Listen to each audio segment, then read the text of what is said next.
Rural Americans deserve access to the best of what our nation has to offer, especially healthcare. Across every state and every community, America's rural hospitals are the first line of defense, protecting our families, neighbors, and loved ones. No matter where you live, hospital care doesn't clock out. They're there 24 hours a day, 7 days a week, 365 days a year. Each year, America's over 5,000 hospitals care for millions of patients, providing 24/7 emergency care, delivering babies, cancer treatments, and other life-saving care that patients rely on. Behind every one of those patients are doctors, nurses, and caregivers working tirelessly to keep people healthy and safe. Hospitals are our community's lifelines. They employ our neighbors and keep our families healthy. But now, some in Congress are threatening access to care. Tell Congress, protect patient care to keep America strong. Don't cut rural health care. Listen, all you New Yorkers. Taxi! Okay, we're looking around. This is the 77 WABC minicast. Welcome back, folks. This is the More Money Show. Boy, it's a busy day with what's going on in Iran, and we're trying to keep you up to date with everything that's going on there. For those just joining, we had an excellent conversation with Kevin Kramer, who's on the Senate Armed Services Committee, giving us the update. I was talking to my assistant, Zach, who is a manager of this show here in Washington. Zach, you were saying, I was asking you, what is the latest on whether they think that they've gotten Khomeini, and what are you hearing on the line? What's the latest? Yeah, news is all over the place. Nothing is confirmed. Apparently, members of his family may have been killed. And he was obviously, for those who don't know, was supposed to go live on the news about 5 hours ago, and he never did. So that means he's either in hiding or he has been killed by the raids. Let's hope it's the latter. So we'll try to keep you up to date, folks, with this story that is breaking every half an hour or so. But in the meantime, I wanted to bring on another good friend who is somebody that is an expert on education policy. I'm talking about David Barker. He is at the Department of Education right now. He is an undersecretary there where he works on higher ed. And as most of you know, if you're regular listeners of this show, I am very angry about our universities and how much money they're spending, how they're spending it, how they're teaching our kids. Why is it that we're graduating so many radicals out of our universities? And David Barker, like me, is a conservative. He is from Iowa. He is an education expert. I think, David, you went to the University of Chicago. Yes, sir, I did. I got a PhD in economics there. And did you ever run across, so many Nobel Prize economists, including Milton Friedman and so many other great economists there. Did you get to take any courses from those esteemed men and women at University of Chicago? Yes, I did. I took micro from Gary Becker, and I took macro. Oh, he's one of my favorite economists of all time. I love Gary Becker. By the way, I don't know if Gary Becker is still alive. If he is, he'd probably be in his 90s. No, he's not, now, unfortunately. Yeah, but how was he as a teacher? He's not living anymore, unfortunately. But yeah, he was absolutely a wonderful man and a great economist. So you are now, tell us about your job, what you're doing, what your mission is for Donald Trump. You work with Linda McMahon, who's our education secretary, who I just adore that woman. I think she's been an outstanding education department secretary. And so tell her what you guys are up to. As I just said, I'm not a big fan of the direction of our universities, and you're sort of in charge of that area of the federal education system. So what are you guys doing? Well, thanks. Yes, I'm the Assistant Secretary for Post-Secondary Education, and absolutely under the leadership of Secretary McMahon, who is just fantastic. I agree. Yep. But as you say, higher education is in crisis right now. Yes. Only 35% of people polled believe that college is valuable these days. Nearly half of college graduates end up in jobs that don't need the degree that they received.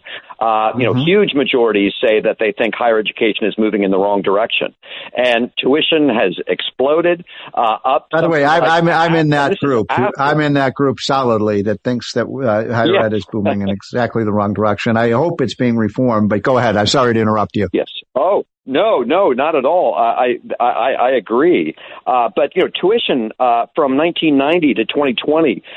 This is after inflation and after grants and scholarships up 93%, and graduate tuition up 340%. I mean, just unbelievable. Wait, numbers. I'm sorry. Hold on, David. Hold on. I want to make sure I understand what you just said. What's up 90%? Yeah. So undergraduate tuition up 93% from 1990 to 2020, and that's again after inflation. After inflation, so almost doubled. Almost doubled. Yes, and graduate tuition up 340%. God, I mean, and that's fueled by unlimited lending. So when the federal government says that we will lend you whatever college costs, then universities just raise tuition. And David, I've been saying this. I've been saying this for 20 years, that it's like a dog chasing its tail. We keep providing more and more, grants and more of these loans. And it's supposed to make college more affordable to families. And as you just said, I mean, you have the data to support this, but I've looked at it observationally, and it just seems every time we make the student loans more valuable to, increase the amount of the student loan to make the college more affordable, the universities just raise their tuition. And as I said, it's like a dog chasing its tail. It's making college less affordable, not more affordable. Exactly right. And finally, under the leadership of President Trump, the Working Families Tax Cut Act was passed, otherwise known as the One Big Beautiful Bill. Which I love that. Which put some loan caps in place. And so we're already seeing graduate tuition come down in response to that they know. So hold on, David. Just hold on. Again, I'm sorry to keep interrupting, but you're giving us so much rich information. I want to make sure. So I didn't realize this. You're saying in the bill, the Big Beautiful Bill, there were loan caps on student loans? Yes, for graduate. Oh, I didn't know that. Graduate student loans. Yes. Oh, okay. So, and it's $100,000 total for most graduate programs, and $200,000 for certain high cost fields. Wow. And like medical school and law school.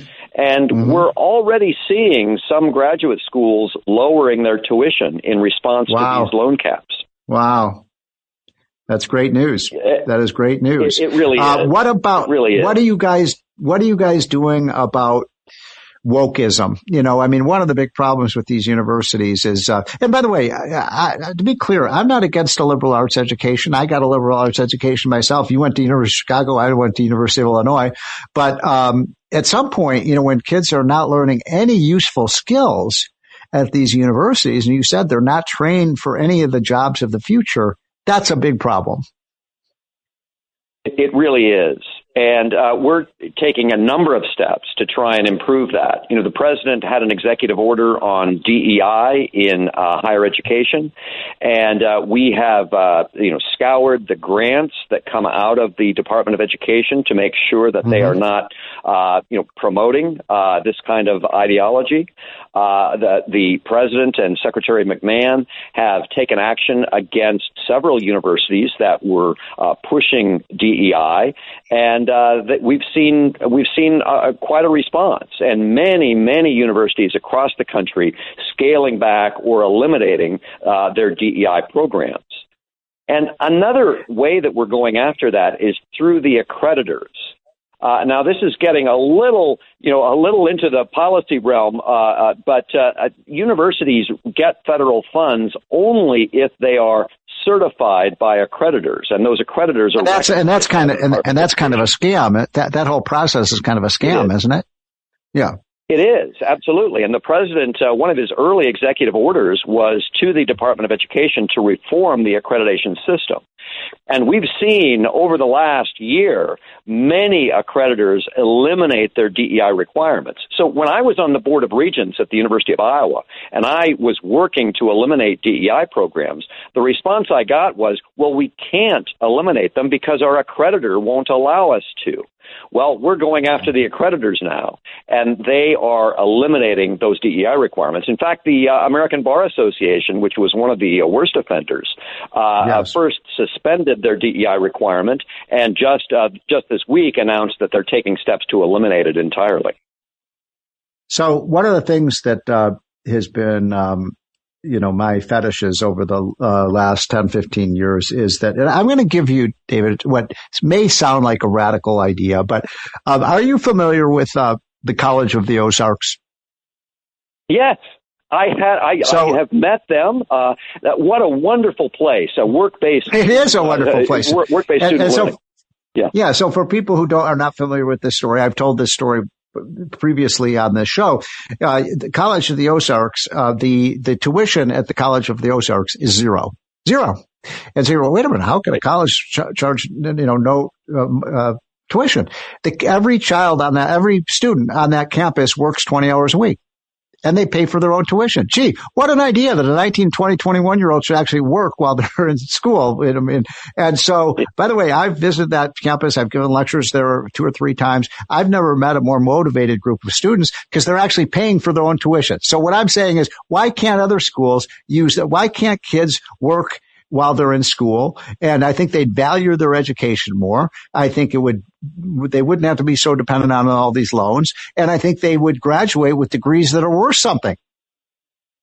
Yes, it's a wonderful model. And I met the president of the College of the Ozarks recently, and he explained that program. And it's great. And of course, it goes back to, my parents who, when they went to college, worked their way through college. I worked when I was in college. I did too. But even by the time I was in college, it was, tuition had increased quite a bit, and it was, not as well, I wouldn't say it was easy for my parents. They worked hard. And, but paying your tuition by working was a reasonable plan. Sure.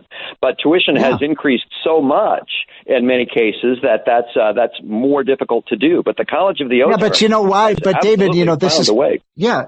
But the reason that the universities can get, it's a scam. The whole thing is a scam. They keep raising their tuition. The reason they can get away with that is because they've got the government or all of these loan programs and all of these scholarship programs and so on. And my point is, if you just use the law of supply and demand, and if the people who are actually getting the service are paying for it, they're going to require high quality. They're not going to let them get away with charging those kinds of tuitions. Absolutely. When everything is funded by loans and grants, as you said, the universities have no reason to limit their tuition, and exactly. They plow this money into incredibly high-cost programs and amenities that the students wouldn't want if they knew that they were exactly. paying for it. That's exactly right. You don't need the lazy river. You don't need the lazy river in the student rec center.